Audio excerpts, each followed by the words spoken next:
I pledge allegiance to the flag, United States of America, to the republic for which stands one nation under God, indivisible, liberty and justice for all.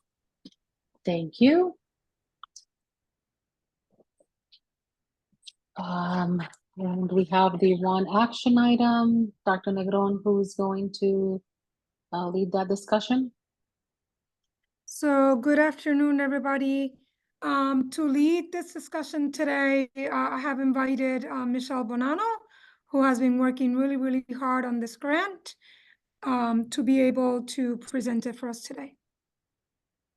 Thank you. Dr. Negron. Thank you, members of the board, for taking the time out tonight to have this special meeting. So I'm sharing my screen. Can everyone see the presentation? Good. Okay, great. So what we have here this evening is the Magnet School Assistance Program grant opportunity. So back in April, the board approved, thank you for that, a grant writer to support the New Haven Public Schools in applying for this opportunity. So the Magnet School Assistance Program grant is a pot of funding that comes out of the U.S. Department of Education. So when we think about magnet schools, in Connecticut, often we think about interdistrict magnet schools, which were born out of the Sheff versus O'Neill statutory requirements in the Hartford region. There are two ways that magnet schools get funded. One in Connecticut, obviously, is through the interdistrict magnet program, but across the country, magnet schools are created through the Magnet School Assistance Program, which is funded by the U.S. Department of Education. The New Haven Public Schools has been the recipient of over $100 million of Magnet School Assistance Program funding over the past 20 years. We've been very successful and have often leveraged the MSAP funding to help to start a new magnet school or a new interdistrict magnet school. So we have used it as seed money to get a school off the ground. The MSAP seeks to reduce minority group isolation by funding projects in LEAs or consortia of LEAs that propose to implement magnet schools with academically challenging, innovative instructional approaches or specialized curriculum designed to bring students from different social, emotional, ethnic, and racial backgrounds together. So as you know, the New Haven Public Schools participates in the state's interdistrict magnet program. Currently, we are operating 15 interdistrict magnet schools across the district. In order to operate an interdistrict magnet school, you must meet the statutory requirements and the commissioner's standards for doing so, which means that 75% of the total school enrollment must come from a single participating district. In our case, that is the New Haven Public Schools, and the other 25% must come from the surrounding suburban participating districts. In addition to a residency standard, which I just described, each magnet school is charged with reducing the minority groups within the school. And so trying to diversify schools that are highly segregated with bringing in suburban students who are from different backgrounds. So what I'm asking of the board tonight is to support the MSAP competition to significantly revise 3 of our current interdistrict magnet schools who are already operating under the Connecticut statute for interdistrict magnet schools. Those 3 schools are Betsy Ross Arts Magnet School, Hill Regional Career High School, and Metropolitan Business Academy. As part of our application, we are asking the board to support a change in their academic program to make it more rigorous, to adopt an academy design and a career pathway plan that supports each academy. So at Betsy Ross, it will become a Betsy Ross Arts and Design Academy. At Hill Regional Career, we will have Hill Regional Career Health and Business Interdistrict Magnet School. And Metropolitan Business Academy will just become Metropolitan Academy, as it will offer 4 distinct career academies for students to obtain different career certifications, concurrent enrollment, et cetera. So the reason that these 3 schools were selected is because each year after October 1, which is the state's cutoff for enrollment, the state of Connecticut checks against the October 1 count to see how well schools are doing with the statutory requirements. And so what we know about Betsy Ross Career and Metropolitan currently, as of October 1, is each of these schools were out of compliance and required to submit a compliance plan to the commissioner for approval so that our funding is fully released. What you see on the screen in front of you is the percentages that each of these schools fell on the October 1 count. So for reduced isolation, that is the standard that has to do with the amount of students that are not Black or Hispanic in each school. They're at 12%, 11.1%, and 13.3%. Obviously, as I stated before, the standard for that is 25%. So these schools are out of compliance. When it comes to residency, you'll see that Betsy Ross is under the 75%. Hill Regional Career is slightly over, and Metropolitan is right where it's supposed to be. If it moves in by one student, that would take them out of compliance with the state. One thing I'd like for the board to know and understand is that the New Haven delegation worked very hard a few years back to waive the financial fine that comes to districts when we are out of compliance. And they have also gotten the state to exhaust the residency, a financial fine for reduced isolation. When it comes to residency, because of COVID, there was a waiver put in place that expires at the end of the year. So currently, we could be under the circumstances that if we don't do something at these schools, we could face financial penalty if the residency standard is not met. So back to the MSAP competition. So we'd like to leverage these funds for MSAP to address the compliance issues by providing a more rigorous program to all of the students who attend these schools. And so at Betsy Ross, what you'll see is that there will be 2 academies offered at that school that students will select from at the end of grade 9. And that's the Academy of Performing Arts, which will include a pathway for entertainers and performers and visual arts and communications. And then the Academy of Arts and Design, media design, and special effects and animation will be offered to our students. On the other side, you see a list of committed partners. So anybody here tonight that is listed as a committed partner has been in conversation throughout the planning with the New Haven Public Schools, has provided a letter of support, has talked with the teams at each of these schools who we've been planning with. I do want to take a moment to thank Dana Natalino, who's been instrumental in helping to realize the superintendent's vision around college and career pathways and expanding concurrent enrollment opportunities. We are using this grant to do that and to address that. At Hill Regional Career, we're expanding what is currently in place for the nursing program to have a broader health and science offering where students will be able to obtain EMT certifications, CNA certification, phlebotomy certification. We'll be expanding a forensic science pathway there in partnership with the University of New Haven. We also will have the business and technology track, which will provide students with the opportunity to take concurrent enrollment classes at Southern and obtain up to 30 college credits before graduation. And lastly, at Metropolitan, we will have 4 smaller academies enrolling about up to 25 new 9th graders each year. So what you see on the screen are the 4 academies. I want to draw your attention to the Education and Leadership Academy. So again, as part of expanding the pipeline for the teacher shortage, this would be a brand new program offered at Metro to bring additional students. We've been in conversations with different partners around this, Southern Connecticut, getting our students access to getting para-pro tests, et cetera, while they are in high school. So the last slide goes over the main components and the tenets, which I presented to each of you this evening. For what the DSEG plan is. So as you know, because this is a desegregation grant, we sort of have to name the strategies that we are going to use in order to try to attract more students of different backgrounds to each school. And so again, this talks about the reduced isolation, the interdistrict magnets. We would be having dedicated whole school magnets, so every child within these programs would be participating.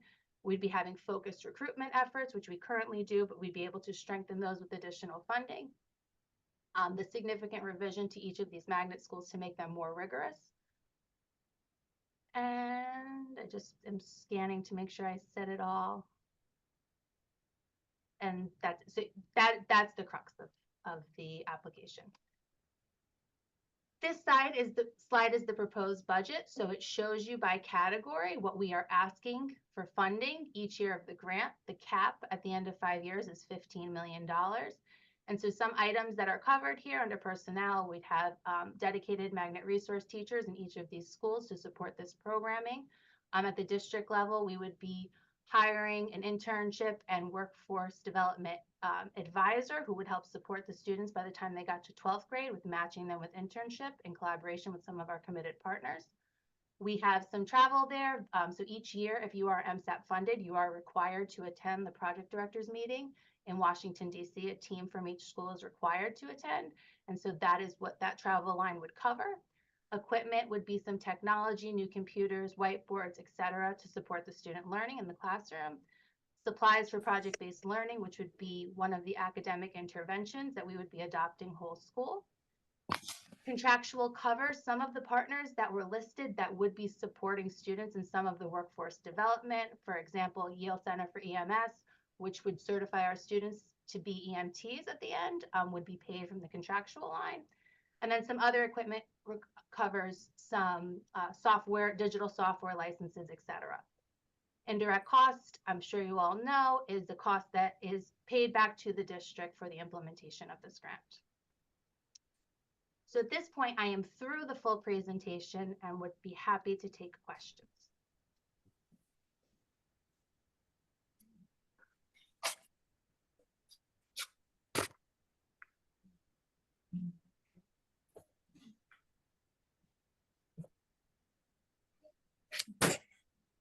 Questions or comments? Mr. Wilcox? Just really quick, yes, thank you for the presentation, and just wanted to, if you could just spend a minute or two talking about some of the planning that's happened in the schools, how the school staff and the teachers and the administrators have been involved in this. I know you already mentioned some with the partners that have been part of it, but I'm just kind of interested in how that looks in the district. Certainly. So as soon as we understood that there was a funding opportunity that may have become available, I had a meeting with Dr. Negron to talk about the potential of this planning. And thankfully, she gave us the go-ahead to start doing this work far in advance of an RFP, et cetera. So since February, I've been meeting with the leadership teams at each school to talk through what they could imagine for these themes. And they were very excited because, as you know, our resources are limited. And so we have lots of dreams about things that we want to do, and we've been piecemealing things together to do that. So there was a tremendous amount of excitement from the leadership teams at each school. Again, I do want to thank Dina, who attended all of those meetings with me and sort of taught me a lot that I did not know about concurrent enrollment and partnerships, et cetera. She's been instrumental in supporting this process. And many of the schools, she had already been starting these conversations. So as the superintendent came in and we started hearing more about her vision for high school programming, it felt like it was the right fit for us and a good opportunity. And so that has gone on. The schools participated in providing text for their school descriptions and what their overall plans are going to be. They were involved in letting me know some of the budget items that they might have been excited about or things that would be helpful. There was conversations about partners that they were interested in working with. So this went on all through February and March. The RFP posted on March 14th. We put out an RFP to through Bonfire for an RFP for a grant writer. Brought that in front of the board in the middle of April. And so we've just been kicking and punching and working and all of that. So I've been very excited about the enthusiasm from the schools though.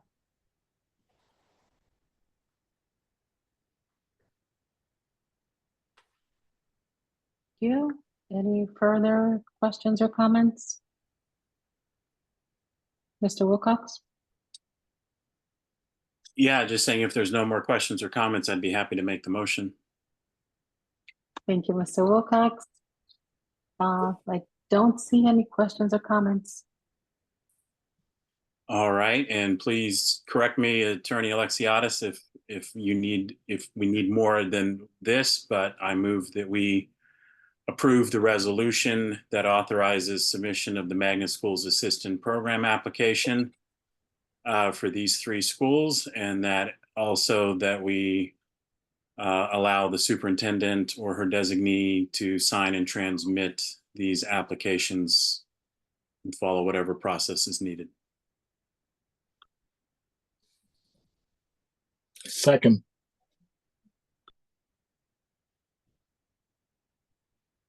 President Rivera, you're muted.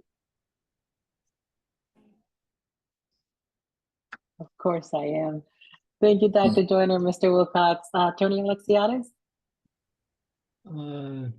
Yes, thank you, and it's nice to see you all.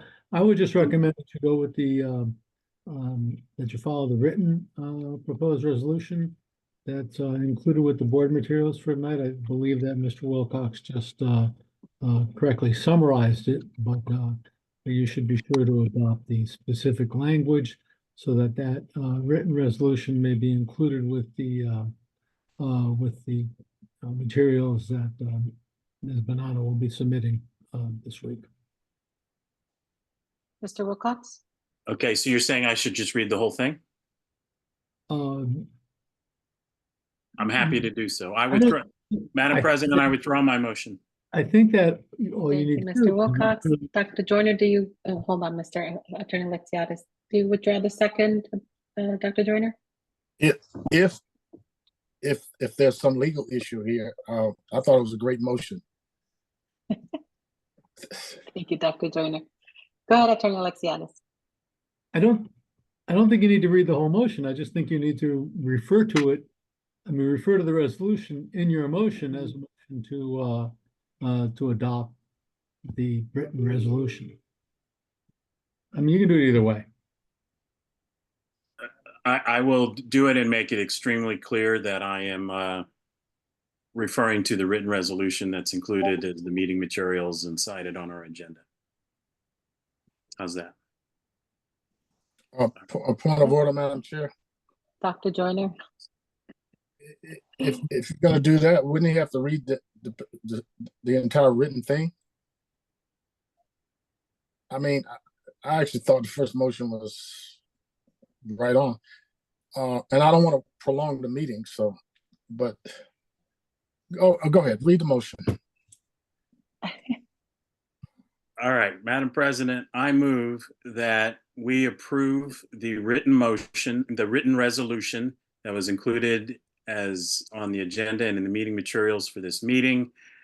And this resolution resolves that the board authorizes the submission of the Magnet Schools Assistant Program application for the 3 schools, Betsy Ross, Hill Regional Career, and Metropolitan Business Academy. And that this resolution also resolves that the superintendent or her designee is authorized to sign and transmit the district's Magnet School Assistant Program application materials. Second. Thank you, Mr. Wilcox. Dr. Joyner, any discussion? Seeing none, we'll vote to approve that motion. Mr. Wilcox, Yes. Dr. Joyner, Yes. Dr. Yarborough, Yes. Dr. Benitez, Yes. Ms. Downer, Yes. Mayor Elicker, Yes. and I am a yes as well. And so that item carries. That was the only item on our agenda, and so I will entertain a motion to adjourn. So Madam moved. Chair, I motion to adjourn. And Thank you, Dr. Joyner and Dr. Benitez, Mr. Wilcox. Mr. Wilcox, Yes. Dr. Joyner, Yes. Dr. Benitez, yes. Ms. Downer, Yes. Dr. Yarborough, Yes. Mayor Elicker, Yes. and I'm a yes as well. And so that item passes. Good night, everyone, and thank you. Thank you so much. Good night and go Knicks. Good night.